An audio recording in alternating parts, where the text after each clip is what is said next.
할렐루야. 아멘. 이제 다시 이 마태복음으로 돌아왔는데 하나님의 말씀을 듣고 깨닫고 이렇게 되면 그 사람이 처음에는 어떠한 사람이든지 점점점 하나님의 말씀이 우리를 올바른 하나님의 백성으로 하나님의 선민으로 세워가는 줄 믿습니다. 네, 그래서 우리가 이 하나님의 말씀 듣는 시간이 너무 귀한 것 같아요. 오늘 이 죄인으로 불론받았지만 오늘 이 우리가 계속 살펴본 이 마태복음을 기록한 저자 마태가 어떻게 예수님을 만났는지 그것을 이제 그 사건을 지금 보는 본문이에요. 그래서 마태는 뒤에는 예수님의 제자였지만 이 세리였어요. 그렇게 사람들에게 인정받거나 좋은 평이 나지 못하는 사람이었지만 예수님께서 12제자로 부르시고 예수님의 제자가 될 뿐만 아니라 이 마태복음을 지었어요. 마태복음. 그래서 이 마태복음은 왕으로 오신 예수님이 주제거든요. 그래서 올바른 예수님이 어떤 분이신가, 올바른 메시아관을 세워주는데 아주 기여를 많이 한 그분이 바로 이 마태인데 그 사람에 대해서 오늘 지금 배울 겁니다. 그래서 이 마태라는 이름은 처음부터 가진 이름이 아니었어요. 마태의 원래 이름은 마가복음이나 누가복음에 보면 레위였더라. 레위. 우리가 살면서 나 지금까지 이렇게 살아왔는데 아니야, 좀 개명하고 싶어. 이런 거는 좀 새로운 삶을 살고 싶을 때 개명하지 않습니까? 뭐 사울이 바울로 변화되는 것처럼 아브라함이 아브라함으로 되는 것처럼 이렇게 이 이름에 이 개명이 있는데 레위였는데 뒤에는 내가 마태다, 예수님의 제자다. 그리고 이 마태라는 뜻을 따라해보겠습니다. 하나님의 선물이다.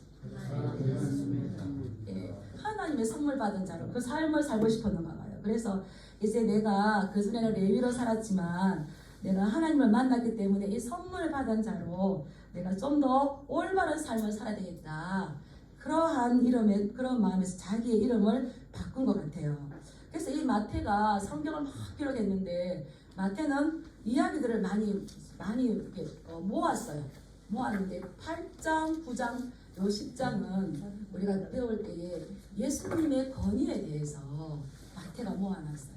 그래서 예수님의 권위가 사람으로 오셨지만 그분은 신적 능력을 가지고 오셨기 때문에 바람아 잠잠하라, 바다야 고요하라 하시면서 그분은 이 바람과 바다를 만드신 분이기 때문에 명령하셨을 때에 그 자연을 다스리시는 하나님인 것을 드러내셨잖아요.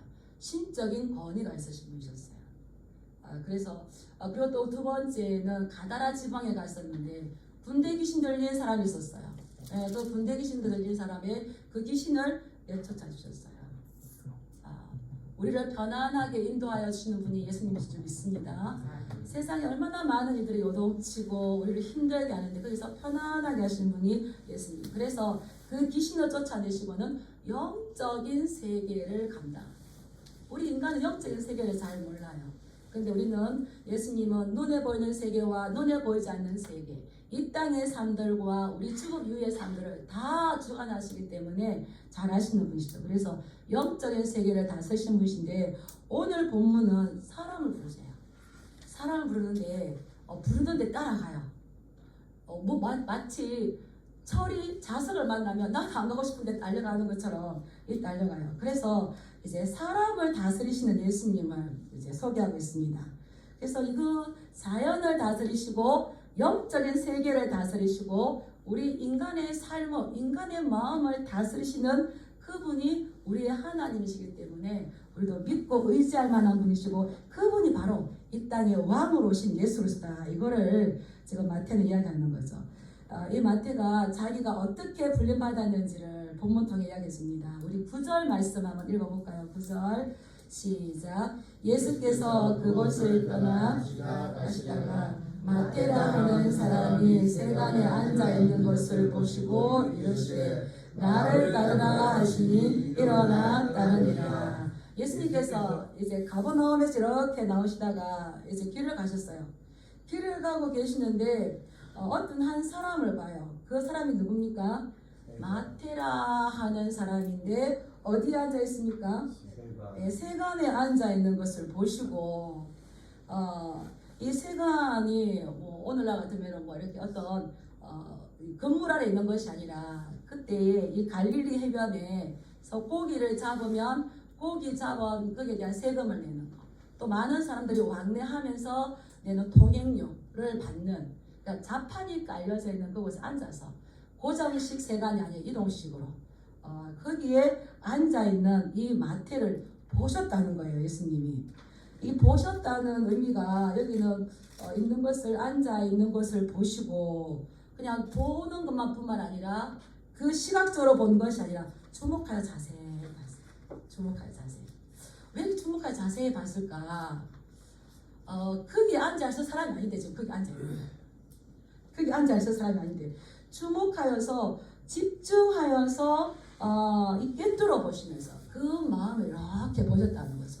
보시고는 명령을 하셨어요. 뭐라고 명령하셨어요? 나를 따르라. 명령하셨는데 그 다음에 더 충격적입니다. 어떻게 했다고 해요? 일어나 따라갔대요. 일어나서 나를 따르라 했는데 주저하거나 망설임이 전혀 없이 나를 따르라. 아니 당신 누군데 나보고 당신을 따르라 그럽니까? 이렇게 질문하거나 물어보거나 이런 망설임이 전혀 없이 나를 따르라 하니까 일어나 따라갔대요. 예수님께서 제자들을 부르실 때에 나를 따르라 많이 하셨죠. 근데 그 뒤에 붙는 말씀이 어떤 말씀이었습니까? 내가 너희를 사람을 낚는 어부가 되게 할 거다. 현성아 일어나 나를 따르라. 내가 너 앞으로 쓸 거다. 그러면은 좀 괜찮은 것 같네요. 제가 할게요. 이렇게 되는데 그냥 나를 따르라 하니까는 즉각적으로 바로 일어나서 따른다는 겁니다. 우리가 앞에 예수님의 제자들이 이렇게 몇 사람을 지나갔었어요. 예수님께서 나는 머리 들 곳도 없다라고 이야기합니까? 한 제자가 뭐라 그럽니까? 예수님, 내가 예수님을 따르긴 하겠지만 먼저 내 아버지를 장사하고 해주십시오. 이렇게 미루잖아요. 근데 마태를 꿰뚫어 보신 그 하나님께서 마태의 마음속에 어떤 마음이 일어나는지를 아셨던 것 같아요. 우리가 기록상으로는 마태를 처음 만난 것 같지만 마태의 마음속에는 예수님에 대한 정보, 소문, 어떤 면에서는 5,000명을 먹이셨던 산상수훈에 많은 사람들이 갔을 때에 거기에 아마 가서 이 마태가 예수님에 대해서 알고 있지 않았을까. 그래서 그 마음에 뭔가 자기의 삶을 달라지고 싶어하는 이 그동안 듣지 못하였던 예수님의 그 산상수훈을 들었을 때에 충격을 받고 놀라움을 받고 나도 뭔가 저 예수님을 따르고 싶다 하는 그 마음과 갈망이 있는 것을 예수님께서 보시고 나를 따르라 했을 때에 따라갔던 것 같아요. 근데 우리가 이 복음을 듣고 곧바로 따라 나선 사람이 몇 사람이나 될까요? 마태가 따라간다는 건 쉽지 않아요. 책에 보니까 이 세금을 징수하는 일은 굉장히 돈이 많아요. 상당한 수입이 있어요. 근데 누가복음 5장 28절에 보면 마태가 모든 것을 버리고 일어나 따르니라. 그래서 어부들을 불렀는데 어부들은 뒤에 예수님이 십자가에 못 박혀 돌아가실 때 어땠습니까? 어부로 돌아갔어요. 어부들은 어부로 돌아가고 있었는데 이 마태가 이 세리에 일을 했던 것들은 뒤에 다시 돌아가기가 어려워요. 그래서 더 놀라운 거죠. 마태는 예수님을 따르기 위해서 따라가고 있어요. 직접적인 대가를 치르려고 했다. 그런데 마태는 너무 겸손한 사람이었어요. 내가 이 예수를 따라가기 위해서 내가 어떤 손해보거나 내놓았다는 말은 전혀 없어요. 그래서 참 마태는 겸손한 사람이구나 그래요. 72대 1이라는 법칙이 있어요. 따라 해보실까요? 72대 1 법칙. 이거 무슨 말이냐면 사람이 마음먹은 일은 72시간 안에 해야 되는 거예요. 72시간, 3일 안에. 어떤 내가 해야 되겠다, 어떤 결정해야 될 이 터닝 포인트가 오잖아요. 근데 그때 그 마음이 들었을 때에 72시간 안에 3일 안에 행동으로 옮겨야 되는데 행동으로 옮기지 않으면 성공 확률이 1%도 없대요. 우리도 이제 너희가 말씀을 기쁨으로 받았으나 행동하지 않으면은 길바닥에 있는 그거에 대해서 새가 쪼아버리는 거죠. 그래서 세상의 법칙도 어렵더라고요. 그래서 어떤 이들을 마음먹었으면은 72대 1 며칠? 예, 이거 정말 생각은 깊이 하지만 내가 어떤 결단할 때 딱 단호하게 하는 사람 보면은 성공할 수가 있고 이게 성공의 법칙이라는 거예요. 그래서 이제 다윗이 왕이 되기 전에 얼마나 풍전등화와 같은 그런 어려운 삶을 살았습니까? 그럴 때에 이 다윗은 그랬어요. 내 마음이 확정되고 확정되었사오니 내 마음이 확정되고 확정되었사오니 내 마음이 지금 결단하게 되고 뜻을 정할 때가 되었다고 하지만 그 마음은 뭐라냐면 한번 따라해볼까요? 첫 열심이 생길 때 밀어붙인다. 내 마음이 확정되고 확정되었사오니 내가 노래하고 찬송할 거다.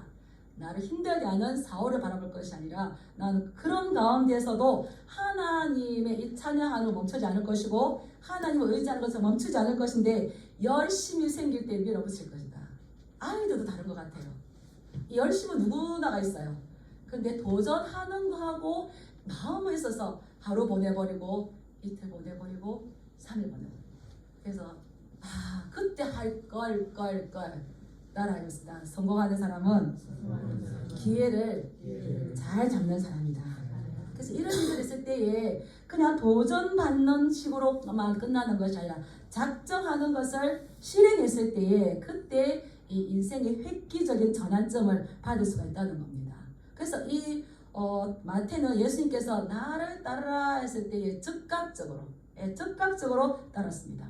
근데 어떻게 그 따를 수 있는 힘이 있었다고요? 이미 예수님에 대한 소문, 예수님에 대한 이런 정보, 그리고 또 본인이 예수님께서 행하시는 기적들을 아마 체험할 수가 있었어요.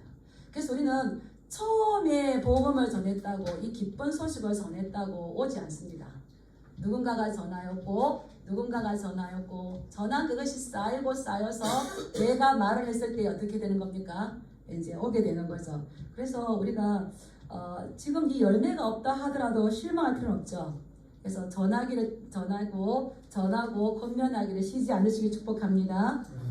열매가 없다 해도 나중에 하나님께서는 뿌린 자와 거두는 자가 상급이 같다 그랬어요. 어머 내가 뿌렸는데 저렇게 가네? 아니고 하나님은 다 보세요. 마태를 보셨던 그 하나님께서 우리를 다 보고 계셔요.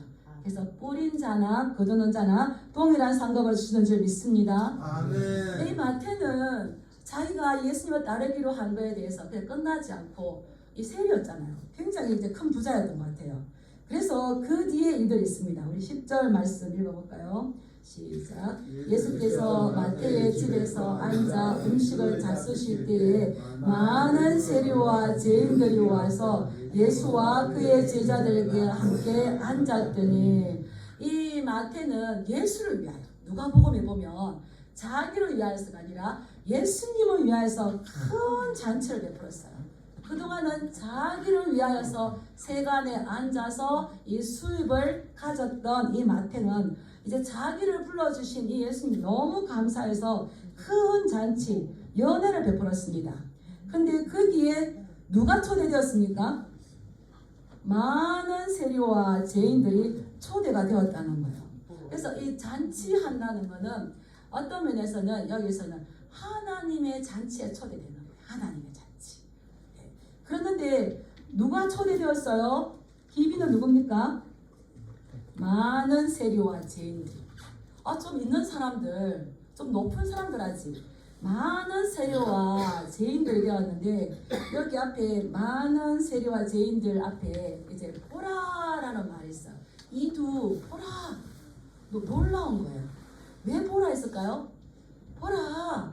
마태가 예수님을 위해서 이 손님들을 초대했는데 그 손님들의 신분이 어떻다고요? 뛰어난 분들이 아니라 그때 당시 세리 이꼬르 죄인이었어요. 세리들은 인정받지 못했어요. 자기가 징수해야 되는 것보다 더 많이 징수해서 부당한 이익을 취함으로 인하여서 부자가 되었기 때문에 백성들에게 항상 미움을 받았어요. 그랬는데 초대한 사람이 이제 내가 바뀌었어요. 장로님을 초대하고 집사님을 초대하고 좀 목사님을 초대했으면 될 건데 어떤 사람? 자기들과 똑같은 사람. 놀라운 거죠. 마태가 보라. 이 마태가 초대했는데 초대받은 사람은 세리와 죄인들이 와서 예수와 함께 그의 제자들과 함께 식사를 하더라. 이렇게 지금 여기 잔치를 베풀어서 지금 이 잔치에 초대되어 있는 이 공동체, 오늘날로 말하면은 이 공동체는 뭘까요? 교회. 참 예수님의 말씀을 보면 놀라워요. 우리는 그냥 이렇게 문자로 이렇게 되는데 예수님께서 이 땅에 오심으로 인하여서 하나님의 나라가 이미 임한 줄 믿습니다. 아멘. 우리가 예수님을 영접함을 통하여서 하나님의 나라가 이미 우리 가운데 임한 줄 믿습니다. 그렇다면 너희 공동체는 어떻게 돼야 되는가? 나누는 것이 아니라 하나님의 나라의 천국 잔치에 초대되는데 그 초대되는 대상이 죄인들이라는 거예요. 죄인들. 참 다르죠? 이 땅의 거와 예수님의 방법은 거꾸로 가는 겁니다. 거꾸로. 그래서 보라! 이러한 일들이 있는데 이러한 것들은 무엇을 보여주느냐 하면 따라하겠습니다. 앞으로 예수님을 통하여 일어날 새로운 질서, 새로운 나라를 보여주시는 거다. 예수님께서 이 땅에 오심으로 인하여서 하나님께서 세우시고자 하는 하나님의 나라는 어떤 종교 지도자, 바리새인, 서기관들, 부자들이 있는 것이 아니라 세리, 죄인, 창녀라고 부르는 그러한 죄인들이, 다양한 죄인들이 하나님의 가족으로 초대되어서 한 공동체를 이루어 하나님의 나라를 이루어 갈 거다라는 것을 보여주기 위한 말씀이신 거예요. 이해가 가십니까? 그래서 우리는 하나님의 나라, 이 교회 공동체가 어떠한 사람으로 구성되어야 되는지 우리는 잘 살펴봐야 되는 겁니다. 야고보서에 보면 야고보가 예수님의 제자잖아요. 그 예수님의 제자 야고보가 이렇게 권면을 해요. 너희가 예수님으로 인하여서 믿음을 가졌는데 사람을 차별하지 마라. 만약에 너희 공동체 가운데에 금가락지를 끼고 아름다운 옷을 입은 사람들이 오면 어떻게 해요? 여기 와주세요. 막 이래요. 그러는데 남루한 옷을 입고 가난한 사람들이 오면 어떻게 해요? 거기 서 있든지 내 발등상 앞에 앉아 있든지 그렇게 하는데 그렇게 하지 말아라. 우리 교회는 세상의 방법과 거꾸로 갑니다. 거꾸로 가는데 야고보가 뭐라고 그러냐면 형제들아, 내 사랑하는 형제들아 들어라. 하나님은 세상에서 가난한 자들을 택하여서 믿음에 부유하게 하시고 또 자기를 사랑하는 자들에게 약속한 나라를 상속받게 하신다. 이 나라에서, 이 땅에서 부유한 자를 택하신 것이 아니라 가난한 자를 택하신대요. 그래서 믿음에 부유하게 만들어 주신대요. 그래서 우리는 이 공동체를 이렇게 나아갈 때에 하나님의 방법인가 또 우리의 방법인가 자꾸 묵상을 하셔야 돼요. 그래야 하나님의 방법대로 따라가야 이 문제들 가운데서 복잡한 것을 면할 수가 있는 줄 믿습니다. 예. 그런데 왜 그렇게 하느냐? 왜 그렇게 하냐? 우리 이러한 이들이 있는데 우리 11절 12절 말씀 한번 읽어보겠습니다. 11절 그것을 가지고 예수님께서 이렇게 제자들에게 보여주시는데 이 제자들의 반응과 그 바리새인들의 반응은 어떤지 한번 보겠습니다. 11절 12절 보겠습니다. 시작. 바리새인들이 보고 그의 제자들에게 이르되 어찌하여 너희 선생은 세리와 죄인들과 함께 잡수시느냐. 예수께서 들으시고 이르시되 건강한 자에게는 의사가 쓸데없고 병든 자에게려야 쓸데있느니라. 아멘. 제자들이 이제 이러한 일들을 하고 예수님과 함께 앉았을 때에 바리새인들도 거기에 왔어요. 바리새인들도 거기에 왔는데 뭐라고 합니까? 예수님에게 직접적으로 말하지 못하고 제자들에게 어찌하여 너희 선생은 세리와 죄인들과 함께 앉아서 식사하느냐. 저들은 부정한 자인데 어떻게 이런 일들을 할 수가 있느냐 라고 하는데 그 말을 제자들이 예수님께 가서 전했겠죠. 그래서 여기에 예수님께서 말씀하신데 그 말씀이 어떤 말입니까? 건강한 자에게는 의사가 쓸데없고 병든 자에게는 쓸데가 있느니라. 건강한 자에게는 의사가 없지만 이 병든 자에게. 근데 이 병든 자가 어떤 의미가 있는가? 병든 자. 호세아 5장 13절의 말씀에 보면 이런 말씀이 있습니다. 에브라임이 자기의 병을 깨달았으며 유다가 자기의 상처를 깨달았고, 에브라임은 북이스라엘이에요. 북이스라엘이 자기의 병을 깨달았습니다. 그리고 남유다가 자기의 상처를 깨달았습니다. 그렇다면 하나님의 백성이 자기의 병든 것, 자기의 상처를 깨달았어요. 그러면은 어디로 가야 될까요? 의사가 누굽니까? 예, 상처가 있고 병든 것을 알게 되었어요. 그렇다면은 하나님께 나아가야 되는데, 하나님의 백성이 의사이신 하나님, 치료자 되신 하나님, 나 여호와는 치료하는 하나님이라, 여호와 라파이신 그 하나님을 버리고 뒤에 보면은 아수로에로 가서 아수로 왕에게 우리를 도와주세요 했지만 그들은 능히 너희를 고치지 못한다. 여기서 병들었다는 것은 하나님께 나아가야 되는데 하나님께 나아가지 못하고 눈에 보이는 세상의 왕을 찾아가는 것. 다시 말하면은 하나님 앞에 전적으로 의지하지 못하고 세상에 보이는 것들을 따라가는 거예요. 그래서 이 다시 말하면은 이제 본문으로 돌아와서 이 건강한 자에게는 의원이 필요 없는데 병든 자에게라야 이 의사가 필요하다라고 이야기하는데, 바리새인들이 들었을 때에 이 병든 사람은 지금 누구라고 생각할까요? 바리새인들이 들었을 때 생각을 잘 하셔야 돼요. 바리새인들이 들었을 때에는 병든 사람이 너희 세리 죄인들이 병든 사람이라고 생각했어요. 근데 예수님께서 이 말씀을 하신 뉘앙스는 건강한 자에게는 의사가 쓸데없는데 병든 자에게 필요하다. 예수님께서 보실 때에 누가 병들었다고 하시는 말씀입니까? 바리새인들이에요. 이미 세리와 죄인들은 병들었지만 그들은 지금 예수님께 초대되어서 나와서 의사하신 예수님과 함께 하는 거예요. 이 마태가 우리 눈으로 보면은 마태가 예수님을 초대한 것 같아요. 마태가 지금 자기 잔치자리에 예수님을 초대한 것 같고 친구들을 초대한 것 같아요. 근데 영적으로 본다면은 마태가 지금 하나님의 나라에 초대되어 들어온 거예요. 들어왔어요. 그래서 이들은 병들었고 이들은 힘들었던 것들을 이미 치유받았어요. 그런데 바리새인들은 그 집에 아마 같이 갔던 것 같아. 같이 갔는데 이 잔치에 지금 초대받았지만 거기에 즐기고 있습니까? 못 즐기고 있습니까? 네, 이건 중요한 거예요. 중요한 거예요. 어서 오세요. 중요한 거예요. 우리가 지금 같이 들어와 있어서 들어와 있는 게 중요한 게 아니라 거기에서 같이 들어와서 이 잔치를 함께 즐기는 저와 여러분들 되시길 축복합니다. 아멘. 예, 우리가 식사 자리에 초대되었다는 것은 이제 이 애매한 경계가 있습니다. 우리 같이 식사하자. 그러면 한 가족이다. 우리 사회가 공동체가 너를 받아들일 수 있다. 근데 식사 자리에 초대되지 못하면 경계 밖으로 나가는 거잖아요. 근데 누가 지금 초대되어서 누가 이거 지금 이 잔치를 즐기고 있는 겁니까? 너희들이 무시하는 죄인, 세리. 이들은 지금 들어왔어요.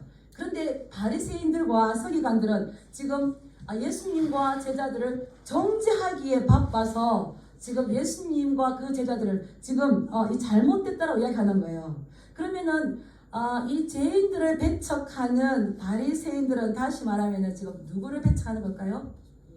예수님을 배척하는 거예요. 예수님을 거부하는 거예요. 우리가 저는 말씀을 이렇게 준비하다가 깜짝 놀래요. 이거 내가 원했던 지금까지 들어왔던 그런 게 아닌데 하나님의 나라 앞으로 새로운 질서가 돌아올 거고 새로운 체계가 되어질 건데 그러한 하나님의 나라의 구성원들은 누가 되는 거죠? 누가 되는 거죠?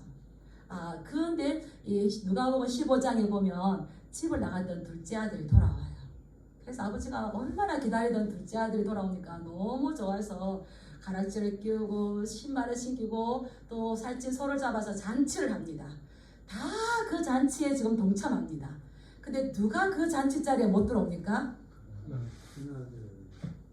왜 못 들어옵니까? 아버지는 내가 어떻게 될때 저 창녀와 함께 놀아나줘 비판하기가 바빠서 그 온전히 그 잔치에 들어오지 못해요. 그렇다면 오늘 이런 말씀을 통하여서 예수님께 이런 퍼포먼스를 통하여서 우리에게 주시는 말씀, 그런 모습이 너희들의 모습은 아니냐 라고 지금 우리에게 되물어 주는 말씀이죠. 그러시면서 예수님께서 아주 중요한 말씀을 하시는 거예요. 우리 13절 말씀 한번 읽어볼까요? 13절 시작. 너희는 가서 내가 긍휼을 원하고 제사를 원하지 아니하노라 하신 뜻이 무엇인지 배우라. 나는 의인을 부르러 온 것이 아니요 죄인을 부르러 왔노라 하시니라. 아멘. 그리고 너희는 가서 내가 긍휼을 원하고 제사를 원하지 아니하노라 하신 뜻이 무엇인지 어떻게 하라? 배우라는 거예요. 배우라는 거. 지금 바리새인들은 자기들이 지금 안다고 생각하고 부정한 자들, 정결하지 못한 자들, 지금 나라의 종을 먹이는 저자들과 함께 한다고 생각하고 있는 그들을 배워라. 이 말은 다시 말하면 따라서 올바로 배워라. 제대로 배우라는 거죠. 하나님은 어떤 분이시냐면 하나님은 긍휼을 원하고 제사를 원하는 분이 아니라는 거예요. 근데 바리새인들은 이걸 어떻게 해야 될까요? 하나님은 긍휼을 원하지 않고 제사를 원하십니다. 예배 드릴 때 어떻게 그렇게 드릴 수 있노? 제대로 잡고 제대로 정결하게 하고 부정하면 안 들어와야지. 제사를 원하고 긍휼을 원하지 않는 분으로 자기들은 알고 싶을 거예요. 근데 예수님은 하나님의 말씀이 어떤 뜻인지 알아라. 그렇다면은 예수님은 뭐라고 말했어요? 내가 긍휼을 원하고 제사를 원하지 않는다. 이 제사, 짐승을 잡아서 거창하게 온갖 형식을 다해서 드리는 그 제사를 드리면서 하나님의 마음이 어떤지를 모르는 그들의 의로움보다 탕부 하나님이라는 책이 있어요. 거기서 이렇겠지. 그게 보면 큰아들의 잘못은 뭐랬냐면은 너무나 의로운 거예요. 너무나 의로운. 그들은 죄인도 말할 수 없겠지만 이 큰아들의 잘못은 너무나 의로운 거예요. 너무나 의로운 거예요. 그래서 이렇게 제대로 해야지 라고 하지만 예수님께서 구약의 말씀을 주신 거 예수님께서 다시 해석해 주시는 거예요. 너희가 배우려면은 제대로 배워라. 하나님은 긍휼을 원하신다. 제사를 원하시는 것이 아니라. 그래서 바울은 이것을 어떻게 했습니까? 따라했습니다. 사랑하는 자는 율법을 이루었느니라. 호세아 6장 6절의 말씀에도 보면 나는 인애를 원하고 제사를 원하지 아니한다. 인애를 원한다. 이 헤세드. 하나님의 그 신실한 언약적인 신실한 이 하나님의 말씀 가운데 서로 긍휼을 행하는 거, 사랑을 행하는 거. 긍휼이라는 건 뭘까요? 어머니 뱃속에 있는 그 아이를, 이 자궁이란 말이 있어요. 엄마가 자식을 사랑할 때에 1번 내가 낳았기 때문에 2번 내가 키웠기 때문에 이런 데서 조건이 합니까? 그냥 자식이 아프다면 부모님 어떻습니까? 그냥 애간장. 그래서 배워라. 배울 때에 따라 읽겠습니다. 배울 때에 나이는 숫자에 불과하다. 그래서 항상 참을 수가 있어요. 근데 배우기를 멈추면은 젊은 사람이라도 이제 노화가 되어가는 거죠. 그래서 평생 교육에 어르신들 가시잖아요. 항상 배우시기 바랍니다. 저는 이번에 현성이를 데리고 다니면서 배웠어요. 그래서 어린 아이에게도 배우는 게 있다더니만은 정말 중요하구나. 그래서 우리가 하나님의 말씀을 알려면은 예수님께서 왜 긍휼을, 왜 사랑하라고 했는지, 왜 긍휼을 여기라고 했는지 이것을 지금 제대로 배워서 하나님께서 정말 너에게 원하시는 것이 무엇인지 알고 하나님의 나라의 구성원, 하나님의 나라의 가족은 어떤 사람이 되는지를 너희가 알아야 될 것이다. 그래서 내가 의인을 부르러 온 것이 아니라 죄인을 부르러 왔다는 거예요. 우리 여기에 모두 우리가 죄인이기 때문에 예수님 앞에 온 줄 믿습니다. 아니 목사님은 죄가 없잖아요. 더 큰 죄인이죠. 더 큰 죄이죠. 이것이 예수님께서 이 땅에 오신 최고의 목적입니다. 왜 그럴까요? 마태도 세리였어요. 예수님께서 부르시고 제자 삼으셨기 때문에 뒤에는 마태복음을 기록하는 훌륭한 제자가 되고 뒤에는 복음을 향해 나가는 사람이 되었어요.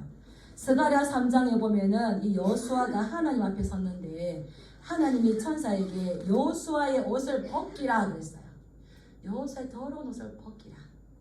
예수님 앞에 나오면, 하나님 앞에 나오면 그동안 우리가 세상에 입고 있던 더러운 옷, 죄의 옷을 벗겨주시는 줄 믿습니다. 아멘. 벗겨주실 뿐만 아니라 아름다운 옷을 입혀주셔야 돼요. 아멘. 그것은 우리의 죄를 씻으시고 아름다운 옷을 입혀주셔야 돼요. 그리고 우리 머리에는 관을 씌워주셔요. 이렇게 하여서 하나님의 그 거룩한 백성 되기 위해서 우리를 불러주시는 거죠.